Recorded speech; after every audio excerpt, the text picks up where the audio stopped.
Bonjour, bienvenue sur ma chaîne Savoir pour tous. Aujourd'hui, nous allons voir donc la leçon 3 sur les balises de base. La dernière fois, dans la leçon numéro 2, on avait vu la structure d'un document HTML. Donc j'ai fait en sorte de vous faire un petit résumé afin de vous expliquer comment ça fonctionne. Donc on a ce qu'on appelle un décalage, on appelle ça une annotation au niveau de Sublime Test. Automatiquement, celui-ci va indenter vos balises pour que ce soit plus lisible pour la personne qui va lire votre code. Donc si je résume assez rapidement, vous avez ici la balise HTML, balise qui englobe votre page web. Donc c'est le début de votre balise HTML, et ici vous avez bien évidemment la fin. Rappelez-vous, je vous avais expliqué qu'une balise commence toujours par il y a toujours un début et une fin, toujours. À part ce qu'on appelle les balises orphelines, mais ça je vous en parlerai un peu plus tard. Donc ici vous avez la balise d'en-tête, début et fin, là aussi. Ici, vous mettez donc votre balise title, c'est le titre de la page vue par le navigateur.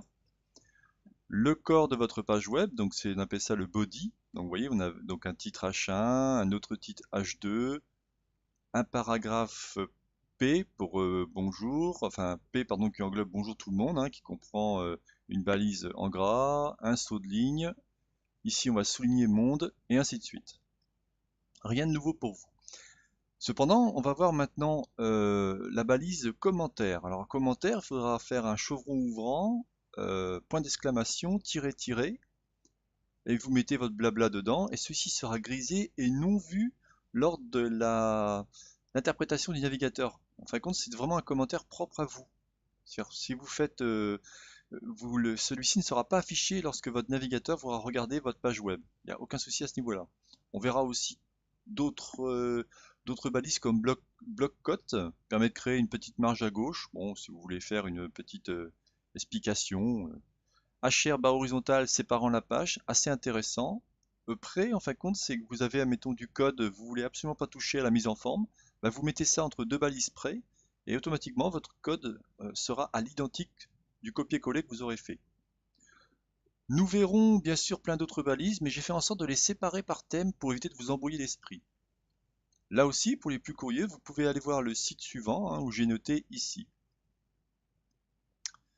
Donc, sans plus attendre, on va attaquer le code. Nous voilà donc dans ce blind test. Alors, comme vous pouvez remarquer, j'ai fait en sorte donc de garder le même fichier qui s'appelle toujours toto.html.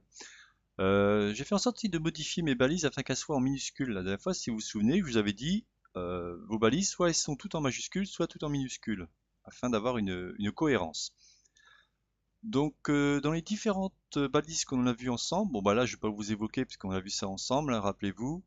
Tout à l'heure, je vous parlais d'une balise orpheline. C'est celle-là, pas de compte. Vous voyez, HR qui va me permettre de créer donc ce qu'on appelle un trait vertical. C'est pour une séparation de votre page web. Celle-ci, c'est une balise pardon, orpheline. On a un slash qui montre bien que c'est balise orpheline. L'IMG sera une balise orpheline. Il y a quelques balises orphelines que l'on verra ensemble.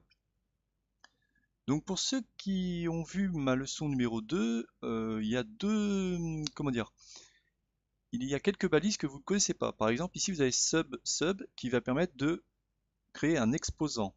Ici vous avez sup qui va permettre de créer un indice. Ensuite, on a vu tout à l'heure donc le bloc cote, petite marge à gauche, donc c'est ce que je vous expliquais tout à l'heure, vous voyez, on a une petite marge à gauche.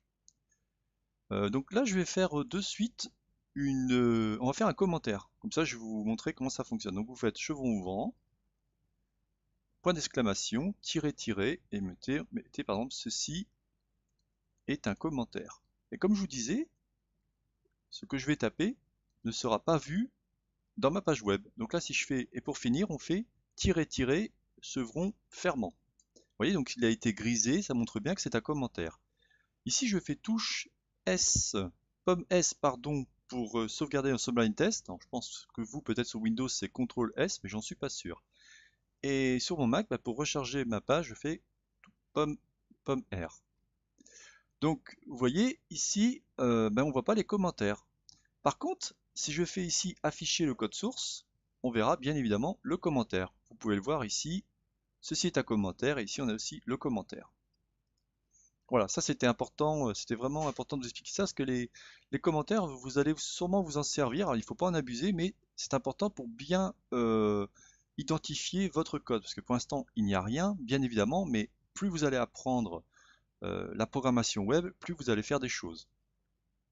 Alors ensuite, tout à l'heure, je vous parlais d'un site internet où vous avez différentes balises. J'ai trouvé ce site assez intéressant, qui est donc pour le HTML4. Je n'évoquerai pas toutes les balises, bien évidemment, parce que j'en vois pas l'intérêt, mais il est assez intéressant pour apprendre quelques balises. Sachant que toutes mes leçons porteront sur des thèmes. Donc pour l'instant, on voit des balises, ce que j'appelle standard, bon, pour faire quelques petites choses, hein, un peu de mise en forme, des choses comme ça, mais le but est vraiment de décorréler mes balises par thème. Donc on aura par exemple la leçon numéro 4 qui portera sur l'image, donc on verra la balise IMG avec ses attributs, puisque pour l'instant j'ai pas encore parlé des attributs ni des options, mais on en parlera plus tard. Nous avons aussi la leçon numéro 5 qui portera sur les listes à puces, donc liste à puces ou liste numérotée ou liste de définition, donc ça portera sur la leçon numéro 5. La leçon numéro 6 portera sur la gestion des liens. Alors là, c'est grâce à ça qu'Internet a pu d'un seul coup évoluer, être en pleine expansion, hein, d'où le terme la toile de l'araignée, hein, la toile du web, pardon, la toile de l'araignée. Et la leçon numéro 7 portera sur les tableaux. Donc vous voyez, à chaque fois, pour chaque thème, je vais faire en sorte de vous montrer différentes balises, afin de ne pas tout vous balancer comme ça de but en blanc. Une dernière chose que je voulais vous montrer, c'était, donc ici, vous voyez, on va créer un petit paragraphe.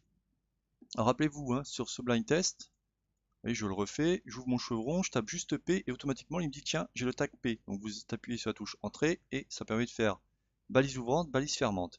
Et on va aller voir un site qui s'appelle Lorem Ipsum. Lorem Ipsum, en fin de compte, c'est un générateur de texte. C'est assez intéressant parce que, alors si je reviens en arrière, pour vous montrer, ici vous voyez, vous pouvez définir le nombre de paragraphes, ce que vous voulez. Et ici vous cliquez simplement sur Générer du Lorem Ipsum et vous aurez un texte en latin qui vous permettra de faire un petit copier-coller quand vous voulez montrer à quelqu'un une mise en page ou commencer à créer une page web intéressante sans réellement savoir ce que vous allez mettre dedans.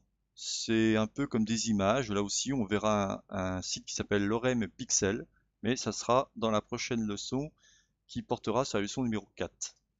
Un autre site aussi qui est assez intéressant, dans le même style, qui est donc le fondateur de sa génération de texte, s'appelle Bolobolo. Petit clin d'œil à mon professeur qui m'a fait découvrir différents sites et différentes technologies, qui s'appelle Sylvain Besseron. Cette personne est extraordinaire et voilà, je voulais faire un petit clin d'œil par rapport à ça. Voilà, bon bah écoutez, je pense qu'on a fini sur les balises standards, je n'irai pas plus loin à ce niveau-là. Je peux simplement vous montrer donc sur ma chaîne Savoir pour tous où je ne parle pas que du HTML, hein. Je parle aussi de Linux, où je vous expliquerai dans quelques temps comment, comment apprendre Linux avec les différentes commandes et ainsi de suite. J'ai fait déjà un cours assez complet sur SketchUp.